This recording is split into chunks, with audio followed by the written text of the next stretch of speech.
My name is Sari van Poelje. I run two businesses and I have done for 35 years. One business is a school for coaches and consultants. I teach them from basics to being supervisor. And the other business is called Team Agility, and I teach businesses to innovate more quickly than their products.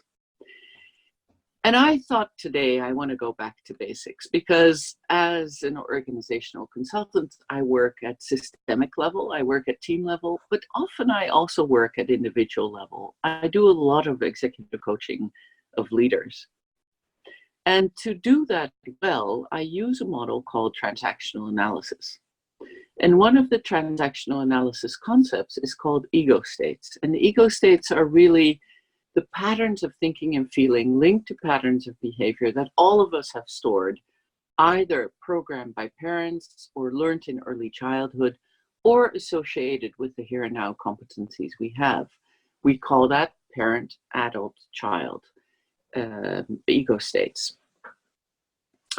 Now, one of the things I was wondering about is sometimes I come into this coaching and I feel really close to my client right away. I feel an immediate degree of intimacy. I feel, okay, this person is close. He'll tell me, they're usually he's, that he'll tell me what's going on with him.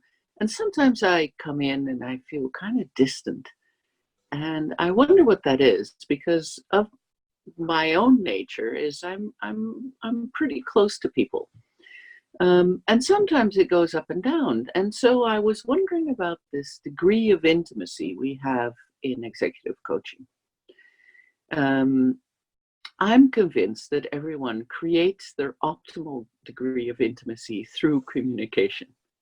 Some people like to be close and some people like to be further away, but you create that through the way you communicate. And you actually regulate the distance you're at with someone through your communication patterns. And in TA terms, we'd say through the ego states you use. Now, traditionally, we explain ego states as parent, adult, child ego states. And we talk about them as entities, really conglomerates of patterns of thinking, feeling, and behavior. But to explain this degree of intimacy, I usually talk about ego states in a different way. We have a structural model, which is parent, adult, child, but we also talk about the parent showing two types of behavior. So from the parent ego state, we show caring behaviors or nurturing parent, and we show structuring behavior from structuring or critical parent. The adult is not divided, but the child, sometimes we talk about rebellious or adapted child, and we talk about free child behavior. So rebellious adapted child is really a reaction to the environment or to your parent, and the free child is the spontaneous feeling you have, the freedom to act that sometimes you have in your most creative moments. To explain intimacy, I have put these ego states really in a grid, and the vertical dimension is really dominant, submissive, and the horizontal dimension is really close and far. Because I believe that each ego state that we use creates a relationship that is more or less intimate, depending on, do you dominate? Are you submissive? Do you use it to be close? Do you use it to be far? For instance, for those of you who know more at TA, we know critical parent behavior. So when you go, don't do that, that is wrong, what would you say it is? Well, it's dominant behavior that creates distance. And nurturing parent, where you go, what can I do for you? How can I care for you? What kind of behavior is that? Well, it's still dominant, but it creates closeness. So it's something that creates intimacy. Someone needs help and you give it, it creates more intimacy than if you go, don't do that. It's also parental behavior, like dominant behavior, but it creates distance. If we look at the child ego state, how do we create intimacy from that? Well, we say if you do adapted child, like you adapt to a critical parent or a nurturing parent, you go, yes, yes, yes. Yeah. It's something that's submissive, yeah, but you're not really close when you do that because you're showing a mask. So it's submissive, but it creates distance. So anytime you're in any relationship, a coaching relationship, but also your marriage, and you submit to someone when you actually internally think something else, you're creating distance. The same thing goes, but that's more obvious when we talk about rebellious child. It's someone who goes against the grain, someone who likes friction. So you go, yes, but it's not my fault. You can hear that. It's because of the structure. Yeah.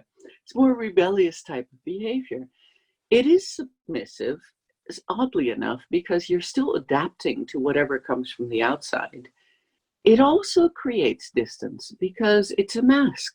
You're not showing your true self, and you're not getting in relationship with someone. You're creating friction. You're creating identity through friction, if you want to talk rebel. I know the rebel very well. Now, what kind of behavior would create intimacy? Well, we say free child. It's still a child ego state, but it's like the authentic feeling, the intimate, the spontaneous, you look across the room, and even if you don't know someone, there's this spark of recognition that you have. We could be playing together. I mean it in a childlike way. And that kind of behavior, you could say is, well, a bit less submissive. It's not really submissive because you're free. You're not submitting to anything. You're responding to an internal pure need. We call it the inner child or the golden child, some people call it. So it's really on that central line. It's not dominant and it's not submissive, but it creates a lot of intimacy.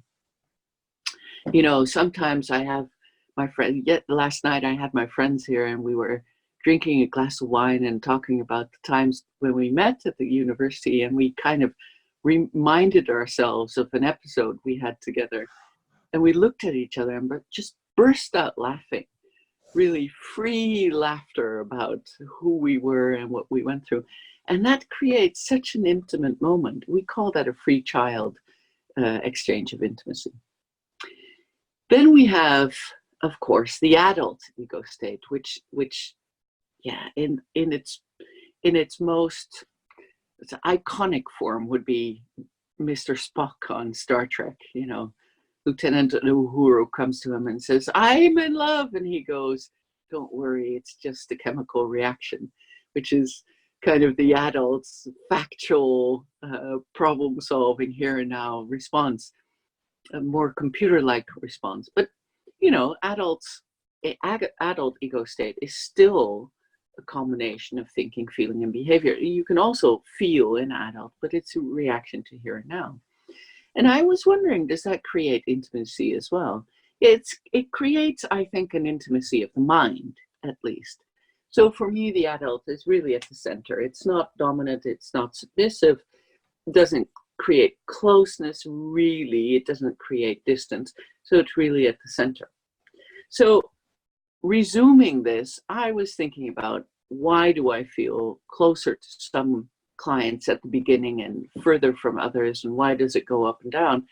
And I kind of relate this to what kind of ego state they use in communication to regulate the distance, the intimacy that we have. And as I said, critical parents is dominant and distant, nurturing parent, dominant, closeness, rebellious, adapted child, submissive, distance, really, even if it's high energy in a rebel, and free child creates intimacy and is not really dominant or submissive. Adult is also very neutral. It depends when you use it. So my thinking is, when people show certain ego states in their communication, they regulate intimacy, but they also show me something about who they truly are. And one of the curing things, I think, in executive coaching, and I don't usually tell people this, is that we teach people to love unconditionally.